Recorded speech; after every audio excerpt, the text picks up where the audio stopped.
series of looking ahead to the FBS teams in the state of Texas, the 12 FBS teams.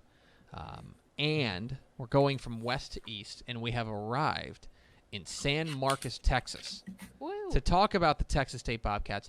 And who better to bring in to talk about who the people want the Texas State Bobcats than the man who knows them best. It's Ishmael Johnson. And Ish, this is the first time you've been on the show in like years, decades. Yeah, it's a unceremonious return, but a return nonetheless. So first and foremost, this is proof of life. Can you just tell everybody that you are okay? I'm okay. They didn't just forge my byline in the magazine. I have been. Yeah, no, just staying socially distant. I was in the office when you guys were recording for basically all of June. Just obviously trying to stay smart about this whole thing. So that's why I haven't been on the show. Everyone was very worried about you, just extremely worried about you. Every single day. All comments are nothing but, can we see Ish, please? Yeah. So could you hold up today's newspaper? Oh, okay. Right, yeah, just to make sure. Just to make sure. All right. We brought you in because you wrote the Texas State section for the 2020 summer edition of Dave Campbell's Texas Football. So we're going to summer camp. We're going to talk about the Texas State Bobcats. And the first question we have is what is the state of the program? And it's kind of hard to judge a little bit with Texas State because, like, you don't expect them to be Alabama. There's no expectation that they're going to be a national contender.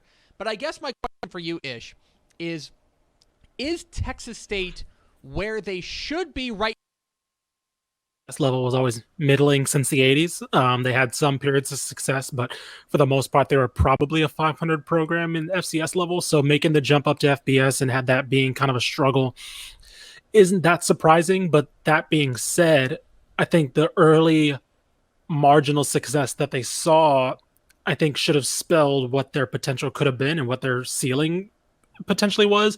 They went 6-6, then 7-5, and then of course the 3-9 year. And since then, it's just been a continuation of that downward trend. And I think looking at the jump to FBS level, it kind of set up a level of expectation that, they can compete. And the fact that they haven't really gotten back to that or really even close to that, I think you could say that this has been a disappointment. Yeah, the Jake Spavital era enters its second year, and I think that there's a notion right now, at least from me, that we got to start seeing some movement in the right direction. We've got to start seeing this thing going in the right direction. I'm not necessarily talking about they need to go out there and win the Sun Belt Conference, but I think that there's a reasonable expectation right now that, especially in a second year under Jake Spavital, that things are going to click a little bit more, and this team is going to be at least more impressive, and maybe not in the win column, but at least in looking like a team that is trending towards contending in the Sun Belt. Yeah, no, that's basically what I got from talking to him, and basically everybody I talked to for the magazine. They realized last year was not what they expected. Coach Spavital even mentioned that, the fact that he's taken back the play calling this year, last year for him, the reason why he didn't was because he didn't know what to expect as head coach for the first year. He had a lot of roles that he wasn't used to handling. Time management, timeouts, substitutions, things of all those things that he admitted to being unsure about as a head coach, and so that's why he delegated the play calling duties. And because he saw the results of that, and because he admitted that I got a head coaching job because of my credentials as an offensive play caller and offensive mind, he realized that this year needs to start showing success, and that's one of the steps to that is him taking over that on the. All right, let's move on to our offensive outlook. Take a look at the offense here for the Bobcats, and I think it's easy to just focus on one spot on the offense because that was such a huge unknown for them last year and a huge question mark going into this year, and that's at the quarterback spot. It sounds like they have their guy. It sounds like they're committed to Brady McBride. They think that he is the man to get them over the top.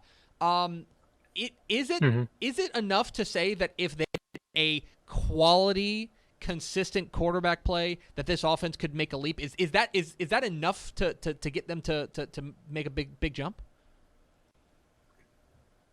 Yeah, I think so. You look at what offense has been basically even, God, after, I guess, since Tyler Jones, and even Tyler Jones' senior year, including how inconsistent he was after his big sophomore year, it's been missing quarterback play, like flat out. It's been missing consistent quarterback play.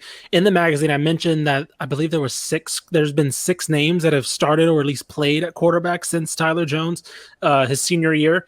And it just shows that I don't know of any program in the country that has had that inconsistent quarterback play and been successful flat out. And you could talk about the offensive line, you could talk about the running backs, you can talk about the wide receivers, which have all been problems as well. I think if you ask any Texas State fan, their opinions of like the wide receiver position since they made the jump to FBS, it's always been fairly lackluster once you get outside of the Andy Erickson era and the Ben Ijas. But quarterback play has been the biggest question mark, and the offensive line should be a lot better. They brought in Jacob Peeler from Ole Miss, who was a wide receivers coach, who has credentials there to coach the wide receivers and to be the offensive coordinator, bouncing things off of Spavital. The running back should be better.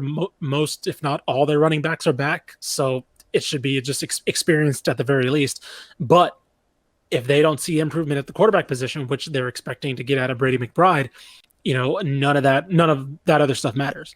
Yeah, there's a lot of promise here. There's promise, but that's all it is right now. Is that you can't necessarily say this is going to be it's going to make that leap because we haven't necessarily seen it yet. Let's move over to the defense. And the defense last year, and you wrote about this in the 2020 summer edition of Dave Campbell's Texas Football, but you talked about how like kind of the biggest thing, the biggest returning starter, if you will, for this team is just having the same defensive coordinator again in Zach Spavital. That they finally have a little bit of consistency as far as who's running the defense, and he's got a defense that, I'll be honest, there's a lot of spots that I really like this Texas State defense and think they could be up near the top of the Sun Belt. Yeah, a lot of people look at the how experienced last year's defense was, and it was one of the most experienced in the conference and probably in the nation, if I'm being honest. They graduated. Unfortunately, they graduated probably the best linebacking core in the conference, probably the best linebacker in the state last year, or at least consistently over the past few years, just in terms of production in Brian London. But they bring back quite a bit. Their front seven's not going to be inexperienced. It's just not going to be the guys to seeing as the starter. These are guys that have played, and the secondary is going to be mostly the same as well. They rotated a lot of guys towards the end of the year to where that secondary is going to be vastly experienced. And just because they maybe lost starters or down one first drive starters doesn't mean that they lost guys that they're going to be replacing them with guys that aren't used to playing. One of the biggest things I've noticed is, in talking with both Jake and Zach Spavital, is the vocal leaders they have coming back. The guys that were experienced last year, they produced a lot, but they weren't necessarily the vocal leaders outside of a couple. But somebody like Kavion Patton and Jaron Morris in the secondary, those guys are the ones that kind of grabbed everybody by the collar and said, "Let's go!" Like, why? Especially after the SMU game, after I think the Arkansas State games, when they mentioned as well, where they're just saying, "Hey, what's going on? We need to be a lot better than this." And a lot of these guys, you mentioned just the consistency. I believe, let's see, Randall McCray, Woods, and Zach Spavital now. Yeah, a lot of these guys have dealt with play calling changes or play caller changes just from the moment they were recruited to now. I mean, I think Savion Patton's had it. This is the first time that he's had his. I guess they switched defensive line coaches, so I think he's on his 4th defensive line coach in 4 years. Goodness. Man, that's wild. Yeah. So Yeah. you think that just that consistency in the play calling and just the voice in the room could spell some improvement for Texas State. All right, let's talk about breakout candidates. Let's talk about guys that you think could make a household name. I've got one in mind, but I want to give the floor to you. Let's see if we come up with the same one. Who's your breakout star? The guy that we could be talking about maybe at the end of the season. So I got a couple. Do you want to go offense, defense, or both? Or dealer's choice. Okay, let's sure. All right. I think a lot of people are going to look to the transfers as far as Texas State's concerned, but I have two guys that were on the roster last year. One's Cam Winters, and then one's DeJordan Mask on defense. Both of those guys, I think Cam Winters started off on special teams, or one of them started off on special teams, but both of those teams came out when I was talking to Jake and Zach Spavital about just the improvement on defense. And they said both of those guys towards the end of the year were just making it so hard for them not to get reps on defense. And you look at, I mentioned the secondary in terms of experience, guys like Jaron Morris and I'm thinking Josh Newman, things like that. And it's like, oh, those guys have been on the, they've been playing for 2 or 3 years now. Guys like Winters and Mask necessarily weren't in the frame a couple years ago, and they just sort of made their way into the rotation towards the end of the season. And I think those are two guys that you can basically pencil in as starters by the end of the year, if not by week 1. So the guy that I had in mind is Jordan Revels, because Jordan Revels was a star on the Galena Park North Shore state championship teams, and he's a guy that I think we've been hearing about him for a while. That a guy who's ready for college right now, and I don't think he's going to be. I don't think he's a 3-down guy. I don't think he's a guy that is going to be out there, like that. But as far as finding a spot in the rotation, like I think he's definitely going to be in the rotation, and a guy that if you want to talk about pure talent, this is one of the best defensive line prospects I think they've ever been able to sign, at least from the high school ranks. I mean, this is a guy who really has all the tools to be that breakout star. All right, I want to move over now, talk about worst case scenario. We take a look at the schedule, what they've got coming up. They open with SMU, UTSA, Louisiana Monroe before they get into the heart of Sunbelt. Tell me what a worst case scenario situation would look like. Like what happens that makes it so that this team is not where they should be? I mean, there's one game in mind that I think spells worst case scenario, and it's losing to UTSA at home. They haven't beaten UTSA at the FBS level, or I mean, since they've been playing football, obviously. But if you can't beat UTSA this year, when are you beating UTSA? Because they're rebuilding. It's a first-time collegiate head coach in Jeff Traylor. We know what he did in high school and as an assistant. But at this level, it's you're catching UTSA kind of on a rebuild. And yes, you're in the middle of a rebuild, but you're further along, or you should be further along than where UTSA is. I see if they lose that week 2 game, because SMU, it is what it is, right? SMU's on the cover of our magazine. They're going to be coming out, with the most hype since the 80s. And it is what it is, right? You're probably not going to win that game, even though it's your home opener. UTSA is another story. You cannot drop that. Yeah, I think you're exactly right. That's the game that, if you're talking about proving that this is a program that is making strides in the standings, not just in the Sun Belt, but in the state of Texas writ large. Like, this is a game. I think you're exactly right. That's it's the key a moral game. Victory too. If you can go out there and win, that helps push everything forward for the season off the field as well. All right, so then let's talk about best case scenario. 100%. Best case scenario. What happens that makes this a best case scenario for Texas State? I don't think anybody expects them to go out there and win the national championship, but what is the the Sun Belt is routinely disrespected by the playoff committee. But my question is, what happens? 100%.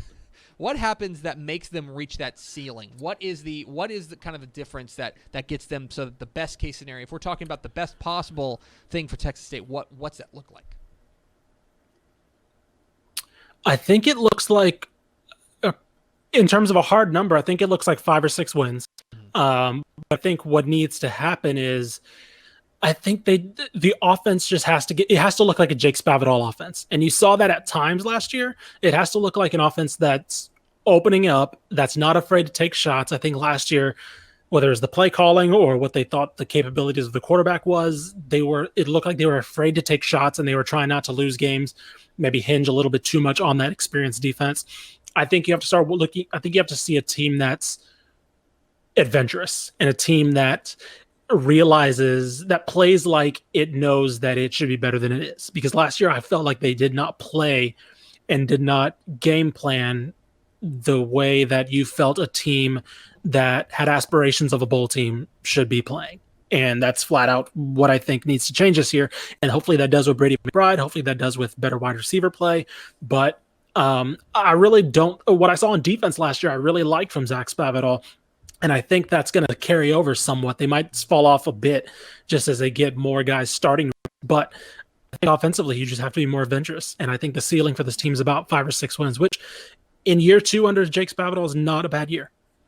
I think that's right. That if they get to kind of challenging for bowl eligibility, then what that would do is that would set up, I think, a really exciting, especially because a lot of this team is going to be pretty young, and a lot of them, unlikely they're going to have a ton of guys that are going to leave after this year. So you would be setting up what could be a really exciting, and I think a lot of heading into 2021, if you get to that 5 or 6 wins and they're going, hey, like we're on the precipice of really being a team that can contend in the Sun Belt.